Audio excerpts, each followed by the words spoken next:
નમસ્કાર સાથી મિત્રો, એક્ઝામ સાથી ચેનલમાં આપ સૌનું હાર્દિક સ્વાગત છે. આપણે ટેટ 1ની તૈયારી તમે કરી રહ્યા છો, ઉપરાંત પીટીસીમાં હજુ તમારે ઓફિશિયલ જે શિક્ષણ કાર્ય છે ચાલુ નહીં થયું, તો બંનેને મદદ મળી રહે. સાથે ટેટ 2 ટાટની તૈયારી કરી શકે એના માટે જે પણ શિક્ષણ વ્યવહાર મનોવિજ્ઞાનના પ્રશ્નો પૂછાય છે, તો આપણે અત્યારે ટેટ 1નો જે અભ્યાસક્રમ છે એમાં 5 ટોપિક છે, જે વિકાસની સંકલ્પના, બાળ વિકાસ લક્ષણો, સિદ્ધાંતો, વિકાસને અસર કરતા પરિબળો, વારસો, વાતાવરણ અને સામાજિકરણની પ્રક્રિયાઓ. તો 5 ટોપિક પર આપણે વિડીયો બનાવી દીધા છે. ટેટ 1નો પ્લેલિસ્ટ છે, ત્યાંથી તમે જોઈ શકો છો.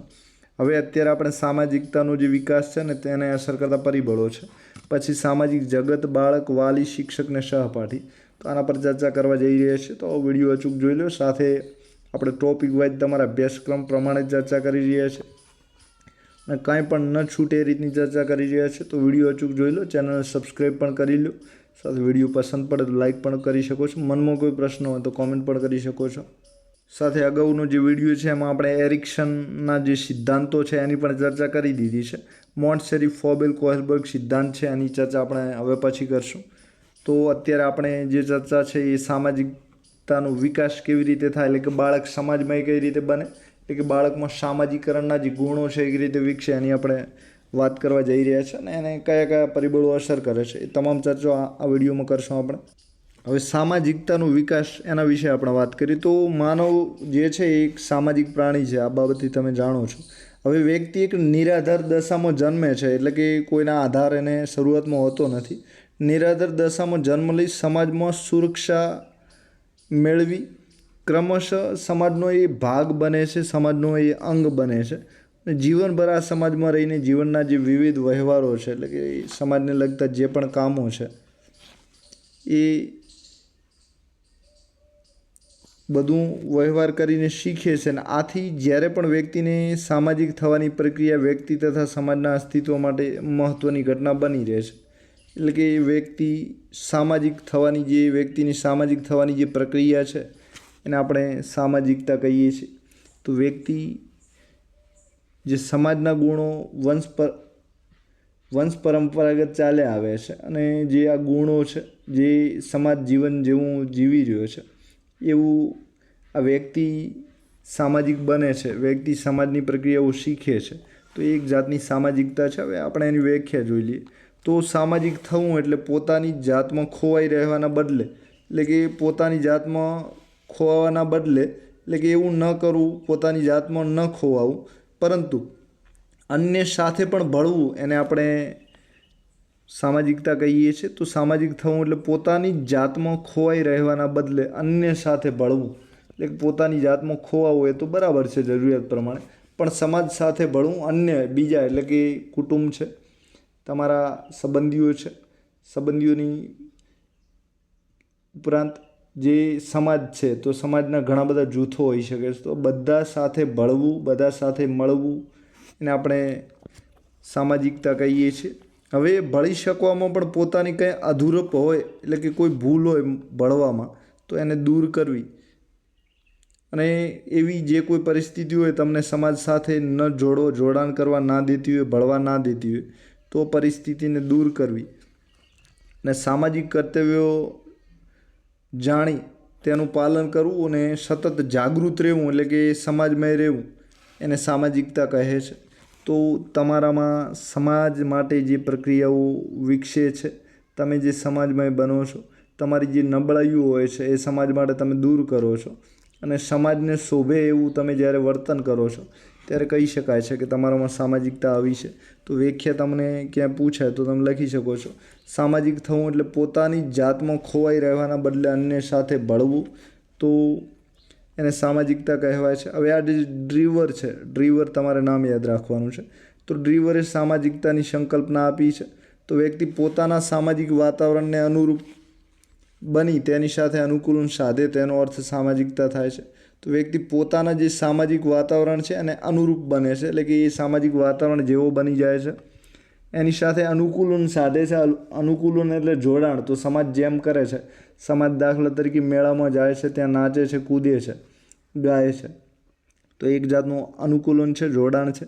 તો અનુકૂલન સાધે તેનો અર્થ સામાજિકતાનો વિકાસ એનામાં થયો છે એવું આપણે કહી શકીએ છીએ.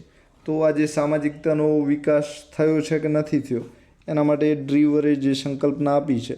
તો ડ્રીવર કહે છે કે સામાજિકતા તેને કહેવાય કે વ્યક્તિ પોતાના સામાજિક વાતાવરણને અનુરૂપ બની તેની સાથે અનુકૂલન સાધે છે. તો એને સામાજિકતાના વિકાસ તરીકે આપણે ઓળખીએ છીએ. તો બે બાબતો તમારે યાદ રાખવાની છે. તો વ્યક્તિ પોતાનું જે સામાજિક વાતાવરણ છે એને અનુરૂપ બને છે એક, અને બીજી છે એની સાથે અનુકૂલન સાધે છે. તો એને આપણે સામાજિકતા કહીએ છીએ. હવે ફ્રાન્સિસ પાવર્સ છે એ પણ વ્યાખ્યા આપે છે. તો સામાજિક કર્તવ્યોને ખ્યાલમાં રાખીને વ્યક્તિના જે કાર્યો છે એ ઉત્તરોત્તર સામાજિક પરિસ્થિતિને અનુરૂપ વ્યવસ્થિત ચારિત્ર્ય નિર્માણ તરફ બને તો એ સામાજિકતાનો વિકાસ થયો છે એવું કહી શકાય છે. તો જે ફ્રાન્સિસ પાવર્સ છે એનું એવું કહેવું છે કે સામાજિક કર્તવ્યોનો જે પણ સમાજ માટેના કર્તવ્યો છે તો મેળાવડામાં જવું, સમાજ માટે સેવા કાર્ય કરવું, સમાજના વિકાસ થાય, ઉત્થાન થાય એના માટે સતત પ્રગતિશીલ કર્તવ્યનિષ્ઠ રહેવું. તો જે સમાજના કર્તવ્યો છે એનું ધ્યાન રાખે છે અને એના આધારે વ્યક્તિ પોતાના કાર્યો નક્કી કરે છે અને જે પણ સામાજિક પરિસ્થિતિ હોય એને અનુરૂપ થાય છે અને વ્યવસ્થિત પોતાનામાં ચારિત્ર્યનું નિર્માણ કરે છે. તો આ જે છે એ સામાજિકતાનો વિકાસ થયો એવું કહી શકાય છે. તો વ્યક્તિના જે કામો હોય છે બધા સમાજની જે પરિસ્થિતિ છે એને અનુરૂપ હોય અને આ રીતે આ જે વ્યક્તિના કામ છે એના આધારે વ્યક્તિના સમાજમાં મદદરૂપ બની શકે એ રીતનું એનામાં ચારિત્ર્ય નિર્માણ થાય એને સામાજિકતાનો વિકાસ કહેવાય છે.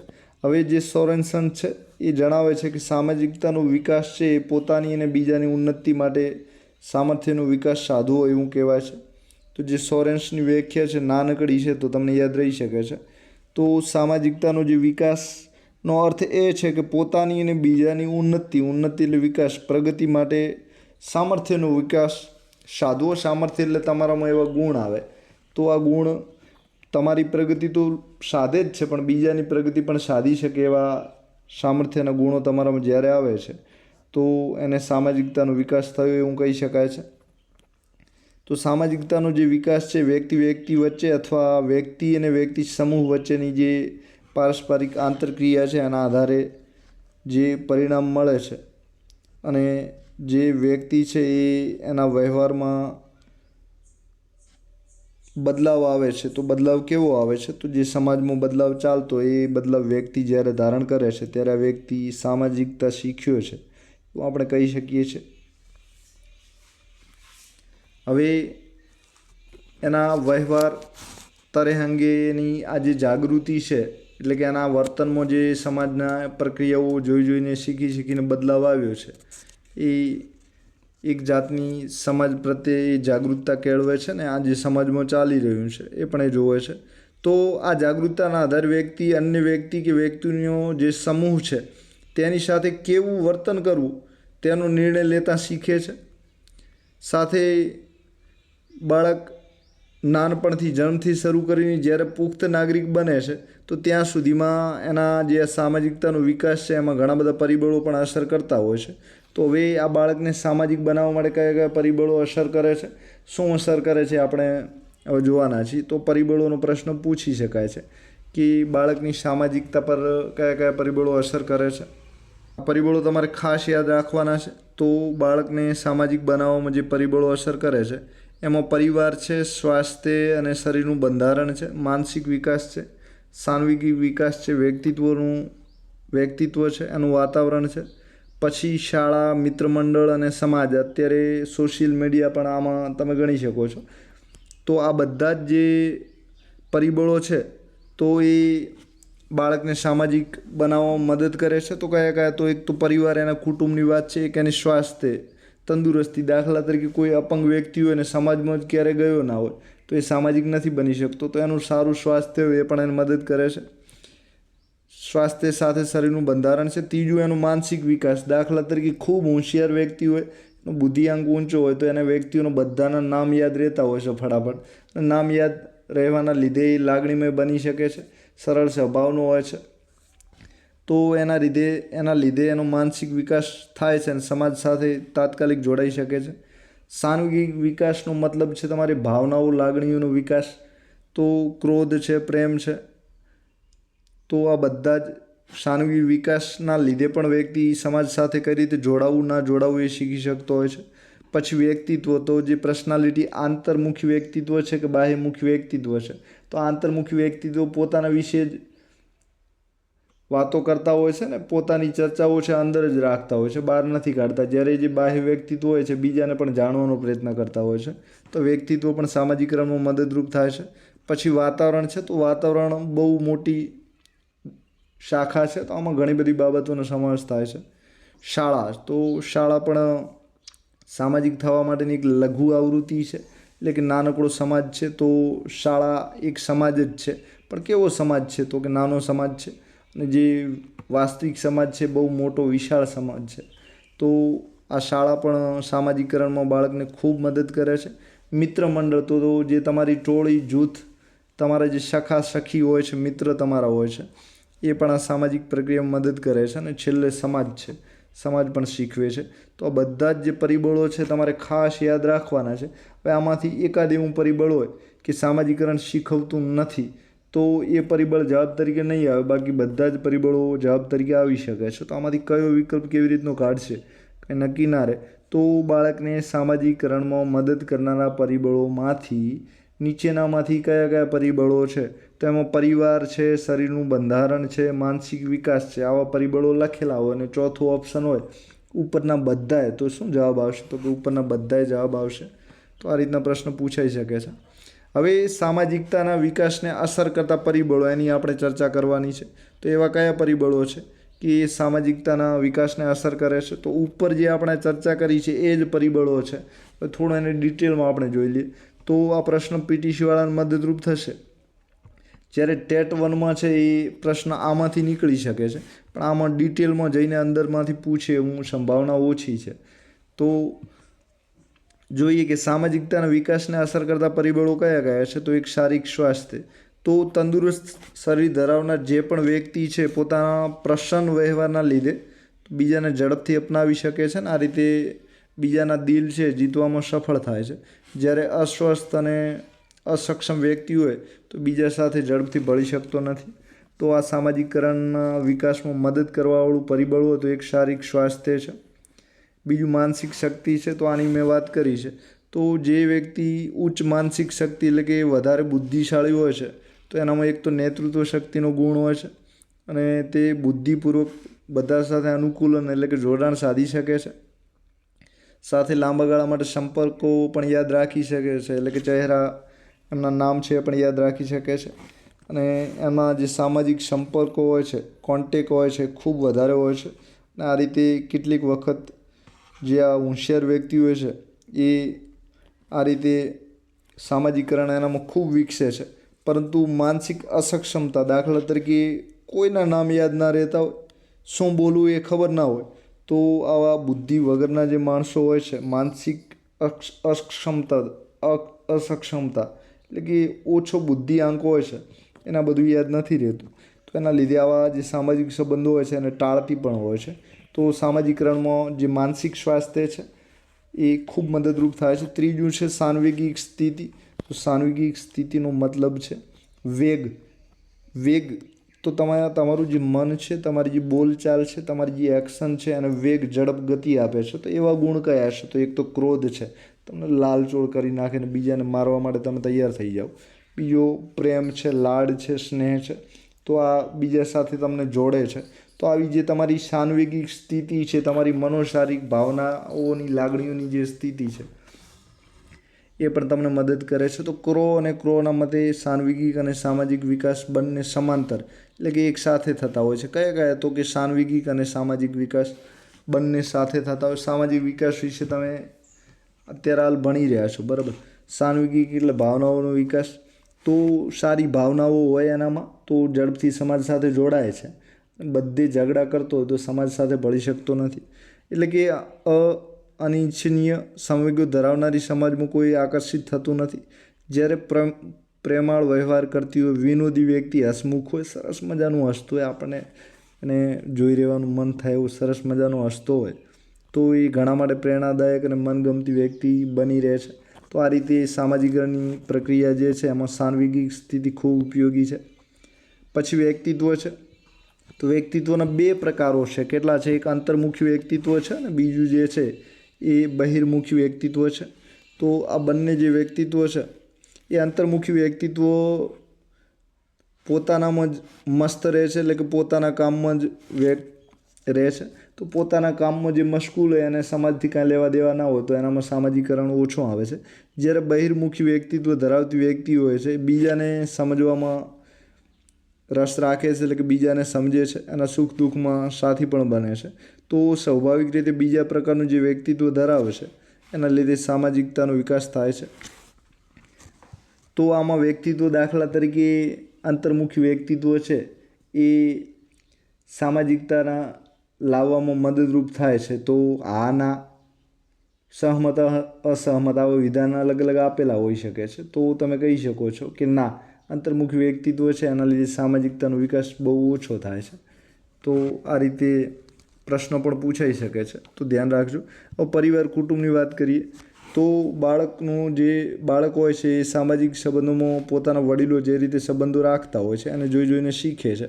જો વડીલ કોઈની પ્રશંસા કરે છે તો એ સામેવાળા વ્યક્તિને આ જે બાળક હોય છે અપનાવે છે, અને જો વડીલ એના પ્રત્યે ભેદભાવ રાખે છે તો બાળકના મનમાં પણ એવી અસર જાગે છે ને એ જે વ્યક્તિ હોય છે એનાથી દૂર રહે છે. તો આ રીતે પરિવારની આર્થિક સ્થિતિ પણ જે છે એ સામાજિકતાને અસર કરે છે. તો નબળી આર્થિક સ્થિતિવાળા જે પણ પરિવારો છે એ ઉચ્ચ કક્ષાના સામાજિક સંપર્કો હોય છે ત્યાં સુધી પહોંચી શકતા નથી. તો આ રીતે પરિવાર કુટુંબ છે એ પણ આ સામાજિકતા એના આધારે પણ નક્કી થતી હોય છે. મિત્ર મંડળની વાત કરીએ તો જે શિશુ એટલે કે બાળપણ અવસ્થાના જે ઉત્તરાધિથી ટોળીમાં ભળતું થયેલું બાળક હોય એ ટોળીમાં જે નાનું મોટું બાળક, નાનામાંથી મોટું બાળક ટોળામાં થયું હોય, જૂથમાં થયું હોય તો આ બાળક ઝડપથી સામાજિક અનુકૂલન એટલે કે સમાજ સાથે જોડાણ સાધી શકે છે. અને કઈ રીતે સમાજ સાથે હળવું ભળવું, મળવું, બધું જ આ બાળકને ખબર હોય છે. હવે બીજું એક પરિબળ છે શાળા. તો શાળા એ સમાજની લઘુ આવૃત્તિ છે. આવું પૂછી શકાય છે કે એ સમાજની લઘુ આવૃત્તિ તરીકે કોણ ઓળખાય છે? તો એમાં અલગ અલગ ઓપ્શન હોઈ શકે છે. તો એમાં જવાબ જે છે એ શાળા આવશે. હવે આ વિવાદાસ્પદ પ્રશ્ન બની શકે છે. કોઈ જે પ્રશ્નપત્ર સેટ કરે છે આવો પ્રશ્ન ખરેખર તો ના કાઢવો જોઈએ, પણ કોઈ ક્યારેક કાઢી પણ શકે છે. તો તમારે તૈયારી રાખવી કે જે શાળા છે એ સમાજની લઘુ આવૃત્તિ છે. તો સમાજની લઘુ આવૃત્તિનો મતલબ છે જે શાળા છે એક નાનકડો સમાજ છે, બરાબર. ત્યાં વ્યક્તિઓ ઓછા ભણતા પણ એક સમાજનું પ્રતિનિધિત્વ જે છે આ શાળા કરતી હોય છે. શાળાનો લોકશાહી વ્યવહાર હોય છે, એટલે કે બધા સાથે લોકોનું, લોકો માટે, લોકો વડે જે ચાલતું શાસન છે એ આ શાળામાં તમે જોઈ શકો છો. સહકારની ભાવના પણ તમે જોઈ શકો છો. તો લોકશાહી વ્યવહારના લીધે બાળક પોતાનામાં શ્રદ્ધા ઉત્પન્ન કરે છે ને જેથી તે આગળ આવે છે. આ રીતે મૈત્રી સંબંધો વિકસાવે છે અને સમાજમાં મળતો થાય છે. તો શાળા પણ આ રીતે સામાજિકરણમાં ખૂબ મદદરૂપ છે. રમતગમત છે તો સામાજિક વિકાસમાં સહનશીલતા એ મહત્ત્વનો ગુણ છે. આ ગુણ રમતના મેદાનમાં સહજ રીતે એટલે કે આરામથી વિકસી શકે છે. તો વ્યવહારમાં પણ જે મેદાની ખેલાડી છે એ પોથી પંડિત કરતાં વધારે સામાજિક હોય છે, એટલે કે જે ચોપડીઓમાં ભણતા રહેતા હોય છે એના કરતાં જે ખેલાડીઓ હોય છે એ સમાજ સાથે ઝડપથી સાયુજ્ય, જોડાણ, અનુકૂલન સાધી શકે છે.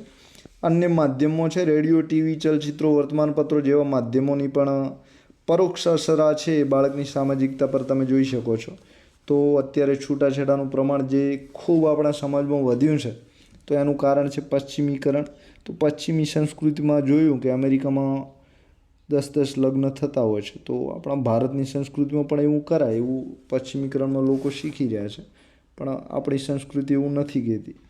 તો આ સામાજિકરણ જે છે એમાં અન્ય માધ્યમો ટીવી, રેડિયો છે, ચલચિત્રો છે, ઇન્સ્ટાગ્રામ છે, ફેસબુક છે, આ સોશિયલ મીડિયા છે, વર્તમાનપત્રો છે, બધું જ તમને મદદ કરે છે. તો સામાજિકરણને અસર કરતા પરિબળો, આ બધા જ પરિબળો એમાં આવશે. એક નજર નાખવી હોય તો નાખી લેજો. પ્રશ્ન પૂછાય તો પણ તમને આવડશે, કારણ કે એકદમ સહેલું જ છે. હવે આવા જ્યારે પ્રશ્ન પૂછાય છે તમારે બહોળું વિચારવાનું. સંકુચિત નહીં થવાનું. સંકુચિત થશો તો તમારો જવાબ ખોટો પડી શકે છે. એટલે કે દીર્ઘ દ્રષ્ટિથી લાંબી નજરથી વિચારવાનું કે કોઈ પણ પરિબળ હોય છે એ અસર તો ક્યાંક ને ક્યાંક કરતું જ હોય છે, બરાબર.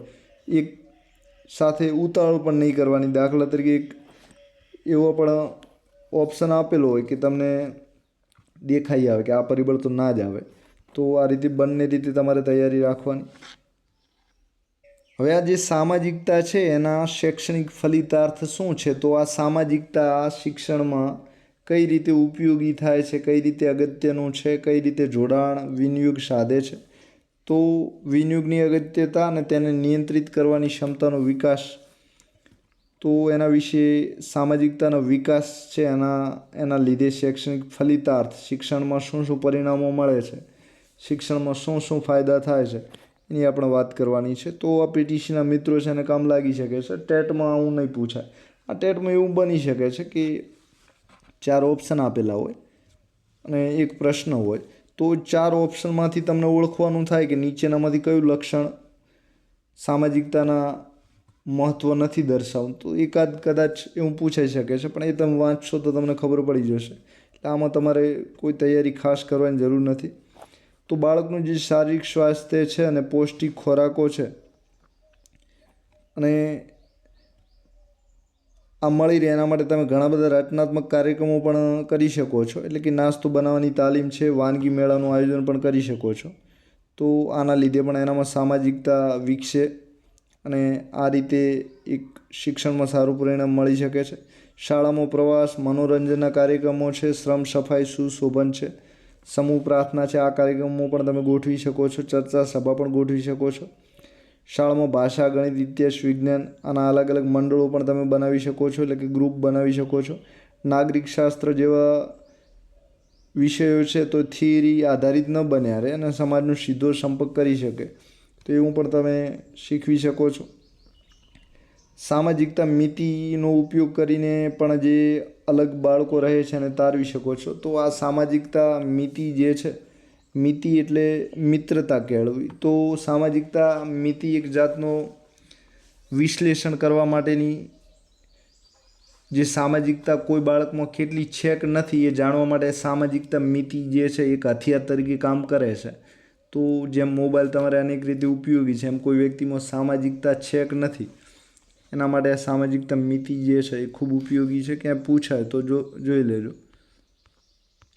બાળકને માનભેર બોલાવવું, તેની પ્રશંસા કરવી, શાળામાં મંત્રીમંડળની રચના કરી એને લાગુ કરવું, પ્રત્યક્ષ પરોક્ષ રીતે મૈત્રી બાંધવા માટે પ્રોત્સાહન આપવું, એનસીસી છે, એનએસએસ છે, ગ્રામ શિબિરના સંસ્કાર શિબિર છે, ટ્રેકિંગ વર્ક છે, આ બધું તમે કરી શકો છો.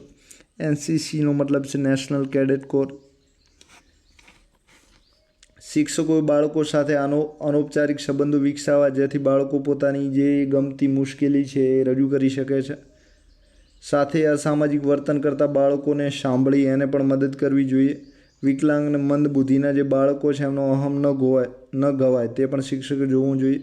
બાળકોમાં સામાજિકતાનું ફલક વિશ્વ કક્ષાનું બને તો એના માટે પણ ઘણી બધી બહારની ઘટનાઓ છે એનો પરિચય કરાવવો જોઈએ. વર્તમાનપત્રો, રેડિયો, દૂરદર્શન છે આના પર જે કાર્યક્રમો, ચલચિત્રો છે તો એ કાર્યક્રમોની પસંદગી પણ બાળકને મદદરૂપ થાય એ રીતે કરવી જોઈએ. કુદરતી માનવ સર્જિત જ્યારે આપદાઓ આવે છે, પૂર પ્રકોપ, ધરતીકંપ, કોમી હુલ્લડ, તો એમાં પણ સહાયરૂપ થવાના કાર્યક્રમો ઉજવવા જોઈએ. તો આ બધું જ સમાજનું જોડાણ બતાવે છે અને આ બધા જ એવા કાર્યક્રમો છે જે આપણે સામાજિકતા વિકસી હોય તો એમાં બાળક સમાજમાં બનીને સમાજને આ રીતે ઉપયોગી થઈ શકે છે. હવે આપણે જે સામાજિકરણ છે એની અસર કરતા પરિબળો જોઈ લીધા. એની સંકલ્પના છે ફરી એક વખત આપણે જોઈ લઈએ.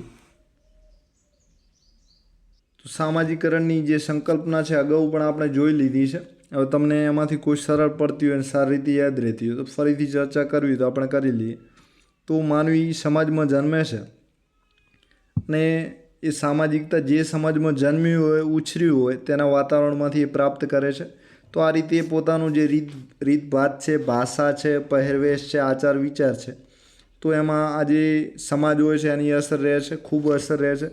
તો જન્મથી લઈને 6 વર્ષ સુધીનો જે ગાળો હોય છે એ બાળકના વિકાસમાં ખૂબ તમે બાળ વિકાસ તમારે અલાયદો ટોપિક છે, તો એમાં ખૂબ અગત્યનો ફાળો કોઈનો હોય તો આ સમાજનો છે. હવે આ સમયે બાળક મહત્તમ સમય સુધી પોતાના ઘરમાં રહે છે. આથી જે ઘરનું વાતાવરણ છે એમાંથી આ બાળક જે હોય છે એ સમાજ છે, ધર્મ છે, પછી દેશ, આડોશી પાડોશી, પરંપરાઓ, માન્યતાઓ બધા વિશે સામાન્ય જ્ઞાન મેળવે છે. દાખલા તરીકે પાકિસ્તાન વિશેની વાત કરીએ તો પાકિસ્તાનની જે મેચો જામતી હોય છે તો એમાં જે ભાવના, લાગણી જોવા મળતી હોય છે એક બાળક પણ જાણતું હોય છે. તો આ જે બધું હોય છે એ ઘરમાંથી જોવા મળતું હોય છે. તથા માતા પિતા, કુટુંબના અન્ય સભ્યો છે એમ ત્યાંથી પણ આ જ્ઞાન એને પ્રાપ્ત થતું હોય છે. સાથે એના વાણી, વ્યવહાર ને વર્તન છે એ પણ સમાજના જે સ્વીકારેલા ધોરણો છે એને અનુરૂપ થાય એ મા બાપ જોતું હોય છે. તો આ બધી જે પ્રક્રિયાઓ છે બાળકમાં સામાજિકપણું વિકસાવવામાં મદદરૂપ થાય છે. હવે આ જે સમાજ છે એ બાળકના માનસિક ઘડતરમાં પણ મદદરૂપ થતો હોય છે. અને ટૂંકમાં આપણે કહીએ કે જે સંસ્કાર ગ્રહણની જે ક્રિયા છે એને મનોવિજ્ઞાનની ભાષામાં સમાજની દીક્ષા કાં તો સામાજિકકરણની પ્રક્રિયા કહેવાય છે. એક સરસ મજાની વ્યાખ્યા તમારી સામે આવી છે. તો બાળક જે સમાજમાંથી સંસ્કાર ગ્રહણ કરે છે, સમાજ તરફથી જે દીક્ષા, સમાજ તરફથી જે શિક્ષણ લે છે એને આપણે સામાજિકકરણ કહીએ છીએ. તો ખૂબ સરસ મજાની વ્યાખ્યા છે. આ એક વ્યાખ્યા યાદ રાખજો એટલે તમારે સામાજિકકરણમાં બીજું કાંઈ યાદ રાખવાની જરૂર નથી. તો સંસ્કાર ગ્રહણની પ્રક્રિયા બાળક જે સમાજમાંથી શીખે છે અને આપણે સામાજિકકરણ કહીએ છીએ. તો આથી દરેક કુટુંબના સંસ્કાર પ્રમાણે બાળક નમસ્તે, જય શ્રી કૃષ્ણ, જય સ્વામિનારાયણ, ગુડ મોર્નિંગ, આદબર્જ વગેરે વગેરે બોલતું હોય છે. સાથે એનામાં સારી ખરાબ ટેવો છે એ પણ વિકસે છે. તો જેના દ્વારા જે બાળક હોય છે સમાજે જે પણ માન્ય વર્તનો કર્યા છે એટલે કે સમાજે જે પણ વર્તનો સ્વીકાર્યા છે એ નવી નવી રીતો બધી સમાજમાંથી શીખતી હોય છે. અને જેને આપણે સામાજિક સંસ્કાર તરીકે ઓળખીએ છીએ. તો સામાજિક સંસ્કારનું બીજું કોઈ નામ હોય તો એ સામાજિકકરણ છે. અને આ બધું જ બાળક જે સંસ્કારો શીખે છે એ સામાજિકકરણનું પરિણામ છે. બરાબર, શું છે? પરિણામ છે. તો પરિણામ કઈ રીતે આવતું હોય છે? તો સમાજ સાથે જે બાળક આંતરક્રિયા કરે છે એટલે કે સમાજ સાથે જે ક્રિયાઓ કરે છે, જે કામો કરે છે, જે પ્રક્રિયાઓ કરે છે તો એના લીધે આ સામાજિકકરણ છે એ આવતું હોય છે. હવે આના લીધે બાળક હોય છે એ જૂથની એટલે કે જે સમાજની અપેક્ષાઓ છે એના અનુસાર પોતાના વર્તનમાં પણ બદલાવ કરે છે અને પોતાના સમાજ પાસેથી ઘણું બધું શીખતું હોય છે. અને આ રીતે વ્યક્તિ જ્યારે મોટી ઉંમરનો થાય છે ત્યારે પણ આ જ પ્રક્રિયા જે છે એ શીખતો હોય છે. તો જે સ્થાનની અપેક્ષા મુજબનું વર્તન એ સામાજિકકરણ છે. એટલે કે જે સમાજ છે એ સમાજમાં જે પ્રક્રિયાઓ ચાલતી એ પ્રમાણે વર્તન કરતાં શીખે છે. આ એક જાતનું સામાજિકકરણ છે. હવે આ જે વર્તન છે સામાજિકકરણ બાળક ક્યાંથી શીખતો હોય છે? તો 3 વર્ષ શરૂઆતના જે હોય છે એ 3 વર્ષોમાં એ પોતે પોતાના ઘરમાંથી શીખે છે. પછી બાલ મંદિર કે નર્સરીના જે શિક્ષકો હોય છે ને સમવયસ્કો એની ઉંમરના જે વિદ્યાર્થીઓ હોય છે ત્યાંથી શીખે છે. ત્યારબાદ 5 વર્ષથી પ્રાથમિક શાળામાં જાય છે તો શાળામાંથી શીખે છે. હવે આ રીતે આ બાળક અલગ અલગ સામાજિક ધોરણો શીખે છે. અને જ્યારે ધંધામાં જાય છે, વ્યવસાયમાં જાય છે એટલે કે તમે શિક્ષક બન્યા, વકીલ બન્યા તો ત્યાંથી પણ તમે સામાજિકકરણની પ્રક્રિયાઓ છો એ તમે શીખતા હો છો. તો આમ જે સામાજિકકરણની પ્રક્રિયા છે એમાં એક જાતનું સામાજિક શિક્ષણ સમાયેલું છે. તો તમે જે નિશાળમાં ભણો છો એ શિક્ષણ નિશાળનું શિક્ષણ છે. અને સમાજમાંથી તમે જે પણ શિક્ષણ મેળવો છો એ સામાજિક શિક્ષણ કહેવાય છે. અને આ જે સામાજિક શિક્ષણ છે એને આપણે સામાજિકકરણ કહીએ છીએ. હવે આ જે સામાજિકકરણની વ્યાખ્યાઓ છે મનોવૈજ્ઞાનિકો દ્વારા આપેલી છે એની આપણે જોઈ લઈએ. તો સામાજિકકરણ એટલે પ્રાકૃતિક દશામાં રહેલું જે નિશાહે જીવ એટલે કે નવજાત શિશુ છે એ માનવ સમાજના જવાબદાર અને સમર્થ સભ્ય તરીકે રૂપાંતર કરવાની જે પ્રક્રિયા છે એને આપણે સામાજિકકરણ કહીએ છીએ. તો આ વ્યાખ્યા બેરન અને બાયરને આપી છે. તો બેરન અને બાયરને કઈ વ્યાખ્યા આપી છે? તો જે સામાજિકકરણ એટલે પ્રાકૃતિક દશામાં રહેલું જે નિશાહે જીવ છે, નવજાત શિશુ છે, તો એ માનવ સમાજનો જવાબદાર અને સમર્થ સભ્ય તરીકે રૂપાંતર પામવાની જે પ્રક્રિયા છે એને બેરન અને બાયરનું સામાજિકકરણ કહે છે. હવે ઓગબર્ન અને નિમ્ફ નિમકોફ જે વ્યાખ્યા આપે છે એની ચર્ચા કરીએ. તો સામાજિકરણ એટલે સમાજના મૂલ્યોને શીખવાની, વિચારવાની, ક્રિયા કરવાની જે સાચી ને યોગ્ય રીતને શીખવાની જે ક્રિયા છે એને આપણે સામાજિકરણ કહીએ છીએ. તો સામાજિકરણ એટલે સમાજના મૂલ્યોને શીખે છે, વિચારવાની અને ક્રિયા કરવાની જે સાચી ને યોગ્ય રીતોને શીખવાની ક્રિયા છે એને ઓગબર્ને જે નિમકોફ છે એને સામાજિકરણ કહે છે. તો આ તમામ વ્યાખ્યાઓ તમે જોશો તો તમને ખબર પડશે કે સમાજની જે પરંપરાઓ છે, નીતિ નિયમો છે, મૂલ્યો છે અને જે ધોરણો છે, આ 4 વસ્તુ શીખે છે એને આપણે સામાજિકરણ કહીએ છીએ. તો આ રીતે જે સામાજિકરણ છે એના દ્વારા સમાજ અને સંસ્કૃતિમાં આ બાળક સ્વીકૃત બનતું હોય છે અને એનો સભ્ય પણ બની જાય છે. તો આ રીતે સામાજિક અને સાંસ્કૃતિક રીતે એને યોગ્ય વાતાવરણ ન મળે, નકારાત્મક વાતાવરણ બને તો સમાજ સાથે જોડાણ સાધી ન પણ શકે એવું પણ બની શકે છે. તો આ રીતે સમાજને એક જવાબદાર, સંવેદનશીલ, સ્વસ્થ નાગરિક મળે તો એના માટે આ જે સામાજિકરણની પ્રક્રિયા છે ખૂબ જ મહત્ત્વની પ્રક્રિયા છે. એટલે કે એક મજબૂત, સારો નાગરિક, સ્વસ્થ નાગરિક અને સમાજમાં ટકી રહે અને બીજા નાગરિકોને સાથે લઈને ચાલી શકે એવું નાગરિક ક્યાંથી મળતો હોય તો આ સમાજ પાસેથી આપણને મળે છે. હવે સામાજિકરણની જે પ્રક્રિયા છે એને અસર કરતા પરિબળો કયા કયા છે તો આપણે અગાઉ ચર્ચા કરી દીધી છે. એ જ પરિબળો અહીં રિપીટ થશે. હવે અહીં ફરક એટલો છે કે અહીં બાળકના સામાજિકરણને અસર કરતા પરિબળો કયા કયા છે. તો જે સામાજિકરણની પ્રક્રિયા છે એ અલાયદું ફિક્સ રીતે બાળક માટે જ અહીં ગોઠવી છે. તો કે બાળક સમાજમાં કઈ રીતે બને છે તો એને કયા કયા પરિબળો અસર કરે છે એની વાત આમાં કરેલી છે. તો જે શિક્ષણ છે વ્યક્તિમાં સામાજિક અને સાંસ્કૃતિક વારસો તો લાવે જ છે. તો આ શિક્ષણ છે એ સામાજિક અને સાંસ્કૃતિક વાતાવરણ શીખવાડે છે અને પેઢી દર પેઢી એનું સંક્રમણ કરે છે. સંક્રમણ એટલે એક વ્યક્તિ પાસેથી બીજી, બીજી પાસેથી ત્રીજી, ત્રીજી પાસેથી ચોથી વ્યક્તિ પાસે કોરોનાનું જેમ સંક્રમણ વાયરસનું થયું હતું ને એ રીતનું છે. તો આ રીતે સામાજિકરણ શીખવે છે. હવે સમાજે શિક્ષણના કાર્યો પર જે છે એમાં ઔપચારિક અને અનૌપચારિક સંસ્થાઓ પણ રચી એટલે કે બનાવી છે. તો એમાં ઘર, કુટુંબ, શાળા, સમાજ, સમુદાય અને સમૂહ આ બધા જે છે એ બાળકના સામાજિકરણને અસર કરે છે. તો તમારે ખાસ યાદ રાખવાના છે કયા કયા છે. તો કુટુંબ, શાળા, સમાજ, સમુદાય અને સમૂહ આ બધા જે પરિબળો છે એ અસર કરે છે. હવે આપણે આ બધા વિશે વાત કરી દીધી છે એટલે હવે ઉપર છેલ્લી વાત કરશું, ઘણા ડીપમાં જવાની જરૂર નથી. તો કુટુંબ છે એ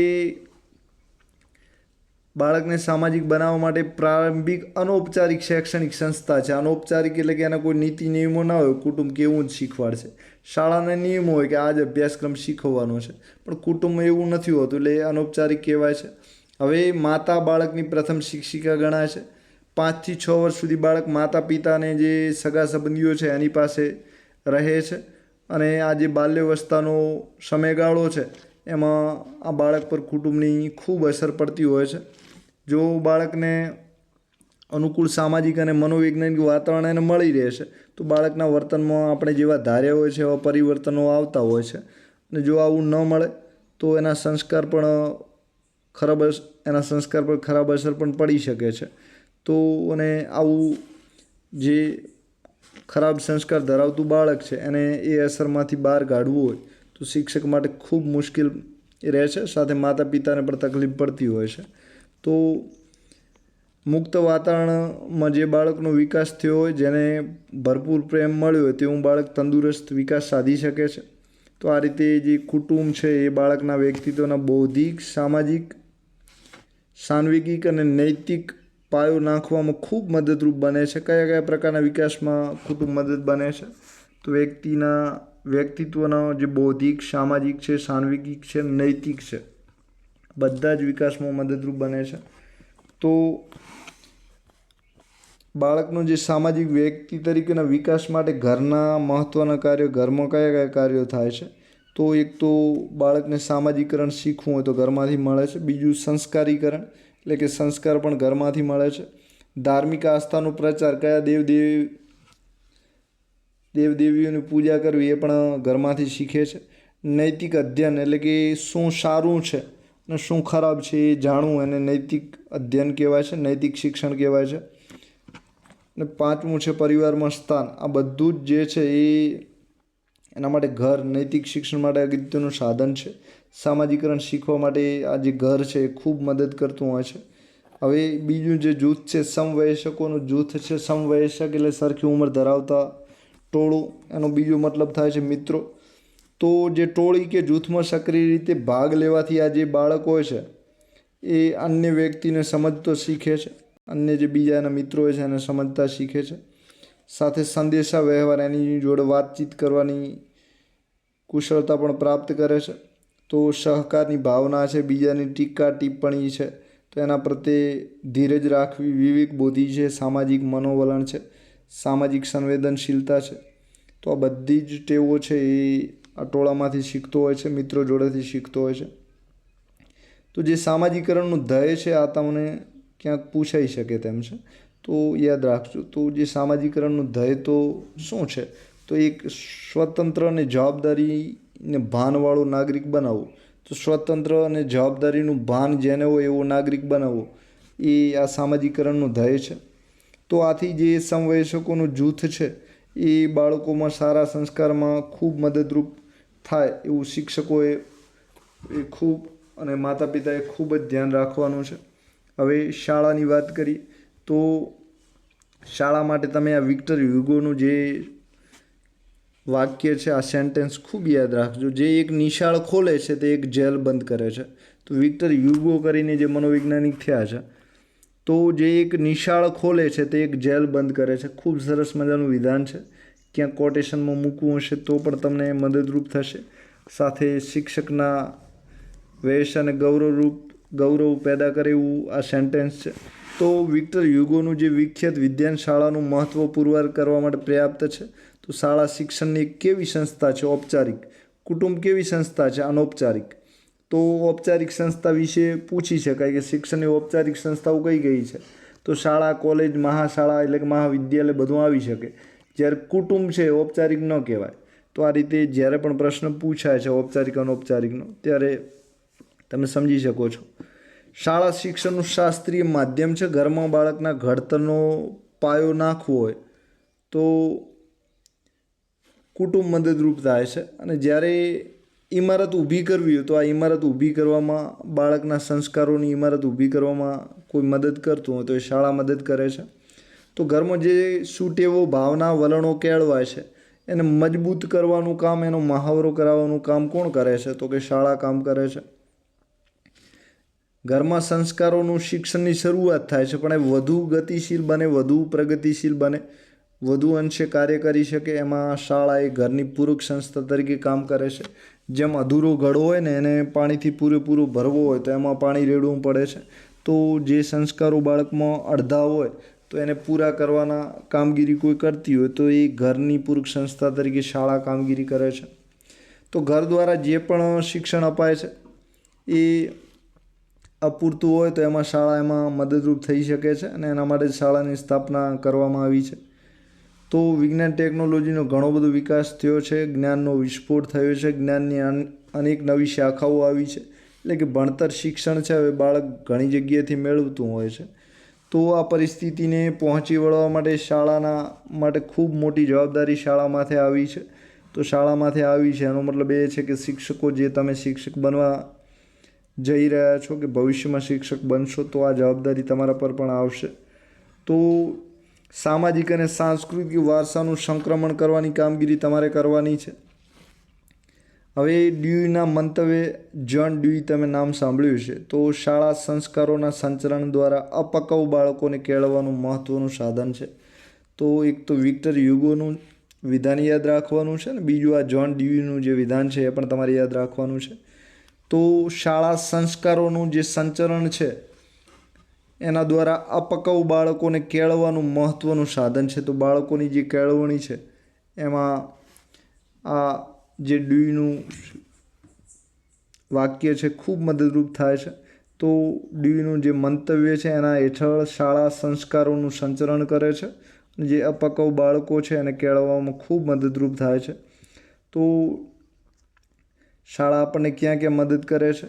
તો શાળા જે છે એ સાંસ્કૃતિક વારસાનું સંવર્ધન અને સંક્રમણ કરે છે, નૈતિક સામાજિક વાસ્તવિક મૂલ્યોનું જતન કરે છે, ચારિત્ર્યનો વિકાસ, નાગરિકતાનું શિક્ષણ આપે છે, નેતૃત્વની તાલીમ આપે છે, વ્યક્તિત્વ ઘડતરમાં પણ મદદરૂપ થઈ જાય છે. તો જે તમારો અભ્યાસક્રમ છે એમાં શાળા છે, સહપાઠી છે અને વિદ્યાર્થી છે, તો એની શું અસરો થાય છે? તો આ સામાજિકરણમાં આ બધી જ અસરો થાય છે અને એના લીધે બાળક શું શું શીખે છે? તો આ જે ચારિત્ર્ય વિકાસ છે, નાગરિકતાનું શિક્ષણ, નેતૃત્વની તાલીમ છે, વ્યક્તિત્વ, સાંસ્કૃતિક વારસાનું સંવર્ધન, સંરક્ષણ, બધા જ કામે ત્યાંથી શીખે છે. હવે સમાજ સમુદાય સામાજિકરણમાં કઈ રીતે મદદરૂપ થાય છે આપણે જોઈ લઈએ. તો વ્યક્તિ જન્મથી લઈને એના મરણ સુધી કુટુંબથી શરૂ કરીને વિવિધ અલગ અલગ પ્રકારના જૂથો સાથે જોડાણ કરતો હોય છે અને આ જે જૂથ છે એ સમાજ તરીકે ઓળખાય છે. હવે શિક્ષણના સંદર્ભમાં અનૌપચારિક સંસ્થા છે કોણ? તો કે સમાજ. જોસેફ હાર્ટ કરીને સામાજિક જૂથને પાયાનું શૈક્ષણિક સાધન ગણે છે.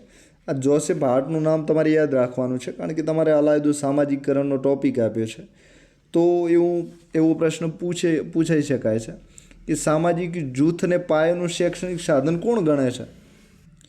તો સામાજિક જૂથને પાયાનું શૈક્ષણિક સાધન કોઈ ગણતું હોય તો એ જોસેફ હાર્ટ છે. કોણ છે? Joseph heart. થોડું તમારા માટે ટફ છે એટલે આની નોટ્સ બનાવી લેજો એટલે તમને લાંબા સમય સુધી યાદ રહે ને જ્યારે છેલ્લા ટાઈમે રિવિઝન કરો ત્યારે તમને બાકી બધું તો યાદ આવી શકે તેમ છે. પણ આવા અમુક ટફ ટોપિક હોય છે યાદ રાખવો મુશ્કેલ હોય છે એટલે લખી લેજો. તો જોસેફ હાર્ટનું કેવું છે કે સામાજિક જૂથ પાયાનું શૈક્ષણિક સાધન ગણે છે. તેના માટે સામાજિક જૂથની જે પસંદગી છે એમાં વ્યક્તિને ઘણી સ્વતંત્રતાઓ મળતી હોય છે અને એના લીધે વ્યક્તિની જે ઈચ્છિત અસર હોય છે એ પણ તમે જોઈ શકો છો. એટલે કે કોની અસર જોઈ શકો છો? તો સમાજની અસર વ્યક્તિ પર આ રીતે પડતી હોય છે. તો વ્યક્તિનું જે સાન્વિક વિકાસ છે એમાં સામાજિક જૂથ સમુદાય છે એના આધારે વ્યક્તિ એની જે ભાવનાઓનો વિકાસ છે એ ખૂબ શીખતો હોય છે. વલણ છે એની ટેવ ઘડવી છે તો આ બધામાં પણ એને સમાજ મદદરૂપ થાય છે. સમાજનું બીજું કામ છે સામાજિક અને સાંસ્કૃતિક વારસો છે, મૂલ્યો છે, તો એનો પરિચય પણ આ સમાજમાંથી મળી રહે છે. સાથે એનું સંવર્ધન અને સંક્રમણ થાય એ પણ સમાજ જોતો હોય છે. તો વ્યક્તિના ચોક્કસ પ્રકારનું જે ચારિત્ર્યનું શિક્ષણ છે એ એને ક્યાંથી મળે છે? તો સમાજ દ્વારા પણ મળે છે.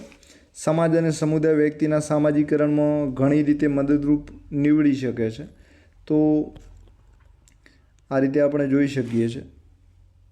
તો બાળકના સામાજિકરણને અસર કરતા પરિબળોમાં આપણે કુટુંબ વિશે સમજ્યા, એના જે મિત્રો વર્તુળ છે એના વિશે આપણે જોયું. ત્રીજું આપણે સમાજ સમુદાય વિશે જોયું. હવે સામાજિક અને સાંસ્કૃતિક વારસાનું પણ આપણે જોઈ લઈએ કે સામાજિક સાંસ્કૃતિક વારસો જે છે એમાં વલણ અને ટેવોનું ઘડતર થાય, ચારિત્ર્યનું શિક્ષણ પણ મળતું હોય છે, વ્યક્તિત્વનો વિકાસ થાય, વાસ્તવિક દર્શન એને થાય છે. સામાજિક સમસ્યાઓ અંગે શિક્ષણ અને વ્યવસાયિક શિક્ષણ છે એ પણ આમાં મળતું હોય છે. તો જે સમાજ છે એ સામાજિક અને સાંસ્કૃતિક વારસાની જે ભેટ છે એ પણ આપણને આપતો હોય છે. હવે ભાષા શું શીખવે છે, કઈ રીતે સામાજિક વિકાસને અસર કરે છે એની પણ આપણે વાત કરી લઈએ. તો ભાષા એ સામાજિકરણનું સમાજમાં રહેલું એક અનિવાર્ય પરિબળ છે. તો ભાષા સામાજિક આંતરક્રિયાને એકદમ સરળ બનાવી દે છે. એટલે કે કોઈ જોડે આપણે વાત કરવી હોય તો એના માટે ભાષા જરૂરી છે ને ભાષા આપણને ઘણું બધું શીખવે છે, બરાબર. તો ભાષા સામાજિક આંતરક્રિયાનું પ્રતિકાત્મક વિસ્તરણ કરી આપે છે. આવો પ્રશ્ન પૂછાઈ શકે છે કે કોણ સામાજિક આંતરક્રિયાનું પ્રતિકાત્મક વિસ્તરણ કરી આપે છે? તો ભાષા. કોણ કરી આપે છે? શું કરી આપે છે? તો ભાષા જે છે એ સામાજિક આંતરક્રિયાનું પ્રતિકાત્મક વિસ્તરણ કરી આપે છે. તો આવો પ્રશ્ન પૂછાઈ શકે છે, તો ખાસ યાદ રાખજો. આથી જ જે પ્રાચીન કાળ છે કે વર્તમાન કાળના જે નીતિના ઉપદેશો છે, યોગાસનો છે, તો 21મી જૂન 2015ના રોજ જે ભારતે સમગ્ર વિશ્વને જે ભેટ આપી છે યોગની, તો આ યોગ કરવાનું છે, યોગાસનો છે, જ્ઞાન વિજ્ઞાન છે, સારા વ્યવહારની ટેવો છે, ચાણક્યની નીતિઓ છે, તો આ બધું જ જે શિક્ષણ માટે શક્ય બન્યું છે. કોના લીધે શક્ય બન્યું છે? તો કે ભાષાના લીધે શક્ય બન્યું છે. ભાષામાં બોલાયું છે, લખાયું છે, એના લીધે આપણી પાસે અત્યારે પણ મળ્યું છે. હવે ભાષા માણસને ભૂતકાળના જ્ઞાનનો લાભ તો આપે જ છે પણ ભવિષ્યની જે શક્યતાઓ છે તો એપીજે અબ્દુલ કલામનું પુસ્તક તમે 2020 જોયું હશે. તો આજે ભવિષ્યમાં ભારત કેવું હશે એની વાત કરે છે. તો ભૂતકાળ અને ભવિષ્ય બંનેની જે શક્યતાઓ છે એ ભાષા મારફતે આપણને મળી રહે છે. તો આ રીતે ભાષા સામાજિકરણ કરવામાં ખૂબ મદદરૂપ માધ્યમ છે. હવે સામાજિકરણમાં સામાજિક અને આર્થિક સાંસ્કૃતિક ભિન્નતા આવે છે. તો જે સામાજિકરણ બાળક કેળવતું હોય છે તો એમાં બે જાતની તમે અલગતા જોઈ શકો છો. એક સામાજિક રીતે અમુક બાળકો અલગ હોય છે, એટલે કે વ્યક્તિગત ભિન્નતા હોય પણ સામાજિક ભિન્નતા પણ બાળકમાં જોઈ શકો છો. હવે બીજી ભિન્નતા છે આર્થિક અને ત્રીજી છે સાંસ્કૃતિક ભિન્નતા. તો આ જે અલગતા છે, તફાવત પેદા કઈ રીતે થાય? તો સામાજિક આર્થિક સાંસ્કૃતિક રીતે પણ તમે અલગ અલગ તફાવત વ્યક્તિઓમાં જોતા હોય છો, તો આવું બાળકોમાં પણ લાગુ પડે જ છે. તો સામાજિકરણની જે પામતી વ્યક્તિઓ છે આમાં તમે થોડા ઘણી ભિન્નતા તફાવત રહેશે, બરાબર. તો આ ડિફરન્ટ બાબતે તમે બધા અવગત છો. તો આપણે ઉપર છેલ્લી ચર્ચા કરી લઈએ. તો દરેક વ્યક્તિનું જે મનોશારીરિક બંધારણ છે એમાં જૈવિક વારસો બધા કરતાં અલગ તરી આવે છે, એટલે કે એના જે માતા પિતા તરફથી જે વારસો મળે છે એ થોડો અલગ પડતો હોય છે. આથી દરેક વ્યક્તિ જે સમાજમાંથી છે એ વિભિન્ન અસરો ગ્રહણ કરે છે, બરાબર. તો અલગતાનું કારણ તમે જાણો છો. તો આપણે અગાઉ વાતો કરી કે કોઈની બુદ્ધિ વધારે હોય, કોઈની ઓછી હોય, તો આ બધા જ કારણો અસર કરે છે. તેથી વ્યક્તિગત ભિન્નતા તો આપણે જોઈ જ છે. હવે વળી કોઈ બે વ્યક્તિઓમાં ભૂતકાળના અનુભવો પણ સરખા હોતા નથી, બરાબર. ભૂતકાળના અનુભવો બધાના અલગ અલગ હોય. કોઈ ખૂબ સુખી હોય, ખૂબ રૂપિયાવાળો, કોઈ એવો ગરીબ પરિસ્થિતિમાંથી ઉછર્યો હોય, કોઈને માતા પિતાએ ખૂબ હેલ્પ કરી હોય, કોઈ ન કરી હોય. તો કોઈ ગામડાના હોય, કોઈ શહેરનો હોય, કોઈ ગરીબ હોય, કોઈ શ્રીમંત હોય, કોઈ મધ્યવર્ગમાં ઉછર્યા હોય, કોઈ અનાથાલયમાં ઉછર્યા હોય, કોઈ માતા પિતાથી અલગ હોય, કોઈ ઘોડિયા ઘરમાં ઉછર્યા હોય. તો આ રીતે બધા અલગ અલગ રીતે મોટા થયા હોય છે. અને આ રીતે બધાના ઉપર જે પ્રભાવ પડે છે, બધાનું ભૂતકાળ હોય છે અલગ હોય છે. આ રીતે ભૂતકાળના અનુભવો જુદા હોય છે. અને આના કારણે સામાજિક આર્થિક સાંસ્કૃતિક રીતે સમાજના જુદા જુદા વાતાવરણને બધામાં ગ્રહણ થતું હોય છે, આપણે જોયું હોય છે. એટલે કે બધા જ વ્યક્તિ સામાજિક આર્થિક સાંસ્કૃતિક રીતે સમાજના જુદા જુદા વાતાવરણને ઓઢે છે. જેમ ચોંદડી અલગ અલગ વ્યક્તિઓ ઓઢે છે, એમાં ચારે સામાજિક આર્થિક સાંસ્કૃતિક ગુણો પણ વ્યક્તિમાં અલગ અલગ રીતે પ્રત્યારોપણ થતું હોય છે. તો તેમને તેમ કરવા ફરજ પાડી છે. એટલે વાતાવરણની જે ભિન્નતા છે એ એના લીધે કુદરતી રીતે જ સામાજિકરણ પણ એમાં જુદું થાય છે, એ આપણે જોઈએ છે. તો જે બાળકનું વર્તન છે, સામાજિક અપેક્ષાઓ છે, એની સાથે બંધ બેસતું કરવું હોય તો એના માટે આપણે ઘણો બધો પુરુષાર્થ કરવો પડે છે. દાખલા તરીકે બાળકમાં નિયમિત હાજરી, નિયમિત ગૃહ કાર્ય, વર્ગમાં શાંતિ, શાળાની સામાજિક અપેક્ષાઓ, ધોરણ પ્રમાણે વિદ્યાર્થીને આપણે બદલવું હોય તો એના માટે માતા પિતા અને શિક્ષકોએ ખૂબ મહેનત કરવી પડે છે. તો આવી બાબતો તમારી સમક્ષ પણ આવશે, ત્યારે તમારે એના માટે તૈયારી રાખવી જોઈએ.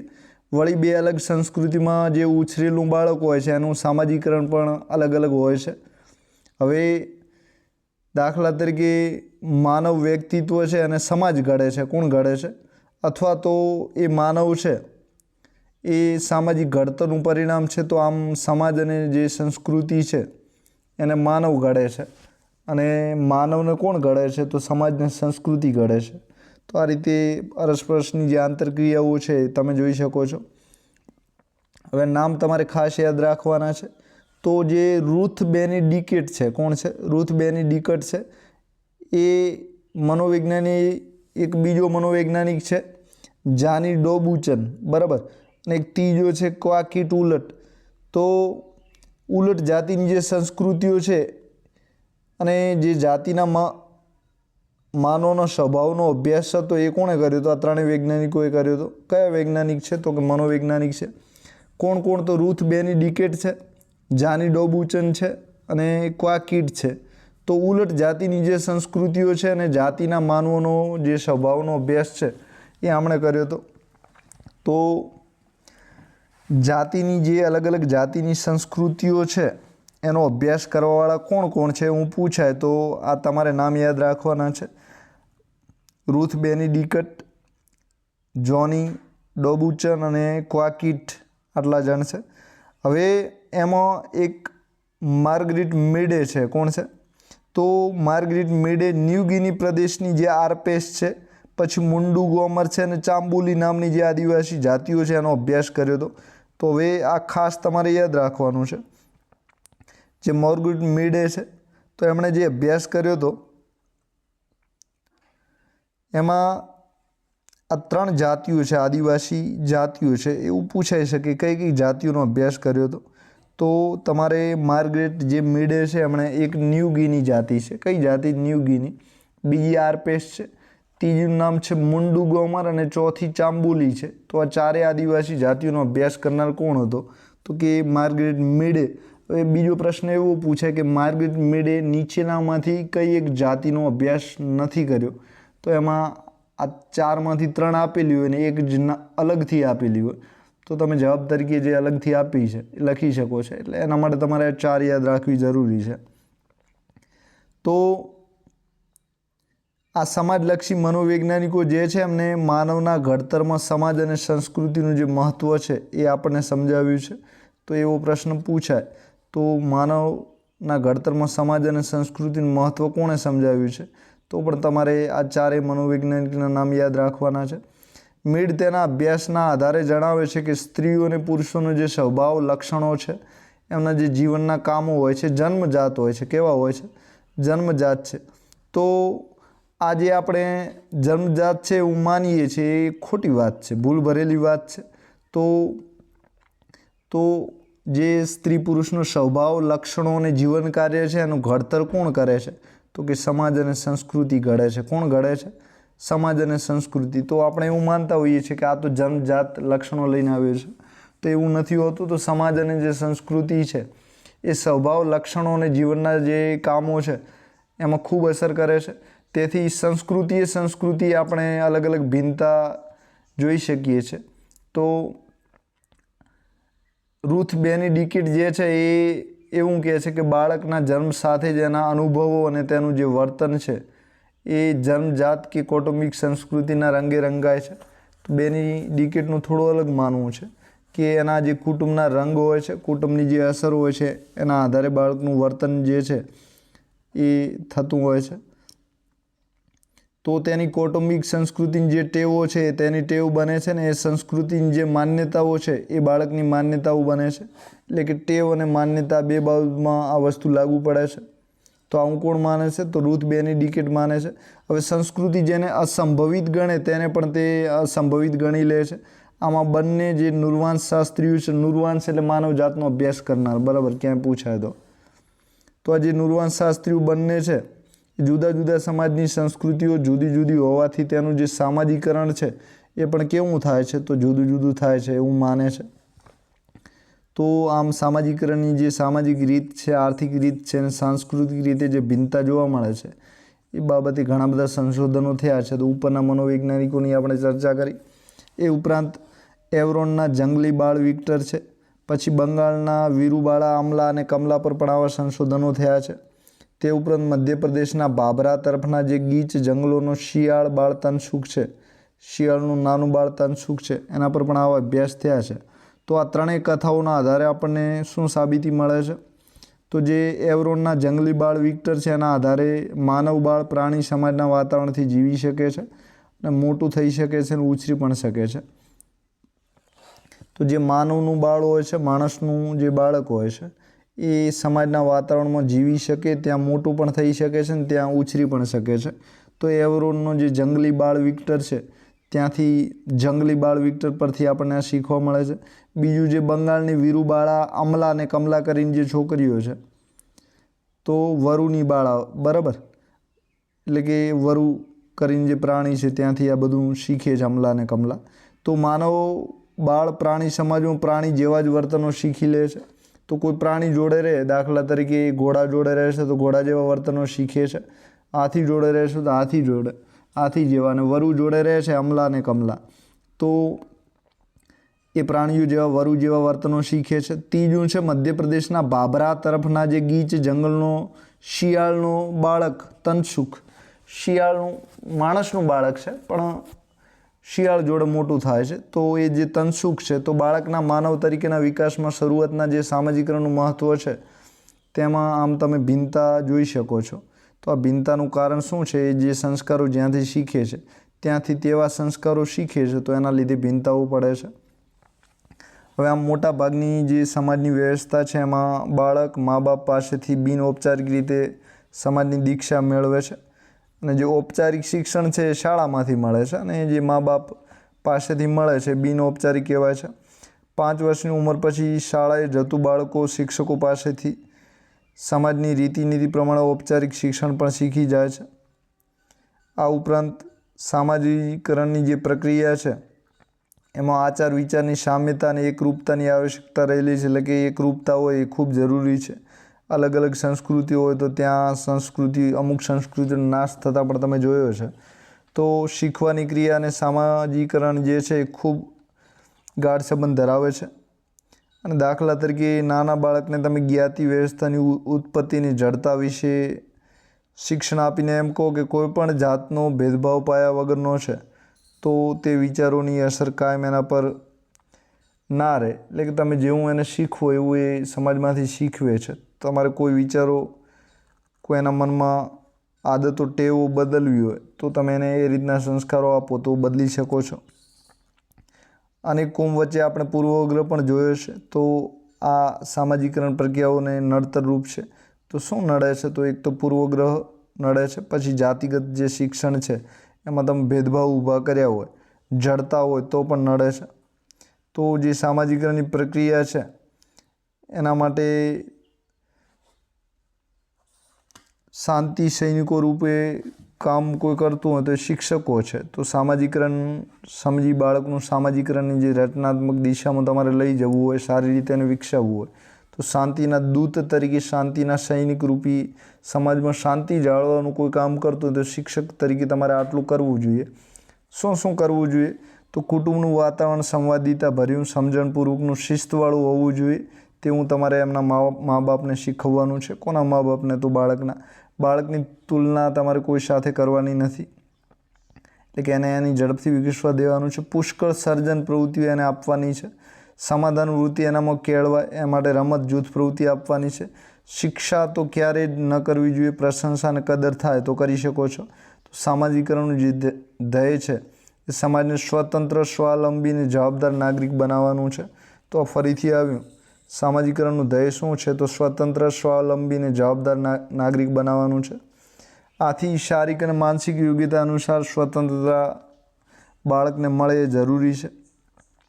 સાથે બાળકને કોઈને પૂરતું રક્ષણ ન મળતું હોય અને ગુનાખોરી તરફ આકર્ષાય તો વધુ પડતી આળ પંપાળથી બાળકને સ્વાર્થી, જિદ્દી અને બીજાના ભોગે સગવડ ભોગવવાનું આ બાળક શીખી શકે છે. તો આ બાબતે પણ તમારે એને સારી દિશામાં લાવવાનો છે. બાળકનું જીવન વિશેનો જે નજરિયો છે એ જવાબદારી ભર્યો બને, પરિપક્વ બને, તો એ દિશામાં પણ પ્રયત્ન કરવાના છે. સામૂહિક પ્રવૃત્તિઓમાં એક સાથે કામ કરતો થાય એ પણ તમારે શીખવવાનું છે. તો આ રીતે કોઈ પણ બાળક ગુનાહિત વલણવાળો ન બને તે જોવું રહ્યું. સાથે સમાજ ઉપયોગી નીવડે એવી આપણી ઈચ્છા હોય છે, તો એના માટે સારું મિત્ર વર્તુળ હોય તે પણ ખૂબ જરૂરી છે. સાથે માતા પિતા જાગૃત હોય એ પણ જરૂરી છે.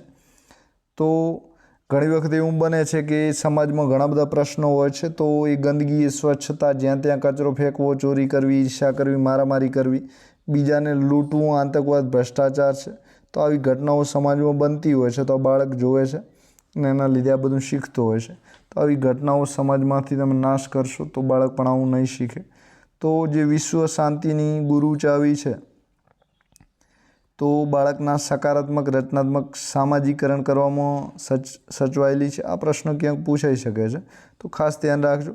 તો જે વિશ્વ શાંતિની ગુરુ ચાવી છે એ ક્યાં છે? તો બાળકનું જે સકારાત્મક ને રચનાત્મક સામાજિકરણ થાય એમાં સમાયેલી છે. એટલે કે સારી દિશામાં અને સર્જનાત્મક બને એ પ્રકારનું એનું સામાજિકરણ થાય તો વિશ્વમાં શાંતિ તમે જોઈ શકો છો. તો આના માટે મા બાપ છે, બાલ મંદિરના શિક્ષકો છે, પ્રાથમિક શાળાના શિક્ષકો છે, એ બધાએ શાંતિના સૈનિક બનવાની જવાબદારી નિભાવવાની છે. અને શાંતિના સૈનિક બનશે, શાંતિને સાચવશે, તો આ બાળકોમાં શાંતિ આવશે અને આ રીતે બાળકો તૈયાર થશે. તો એરિક્સનની જે 8 અવસ્થા છે એમાંથી 8 તબક્કામાંથી બાળક પસાર થાય છે અને એમાં તમારે મદદરૂપ થવાનું છે. અને એ હકારાત્મક દિશામાં વળે એ તમારે જોવાનું છે. તો આપ સૌનો આભાર. એક્ઝામ સાથી ચેનલ જરૂર સબસ્ક્રાઈબ કરો. આવા વિડીયો CETના પ્લેલિસ્ટમાં ઘણા પડ્યા છે ટેટના, તો ત્યાંથી પણ તમે તૈયારી કરી શકો છો. આપ સૌનો આભાર. Thank you very much.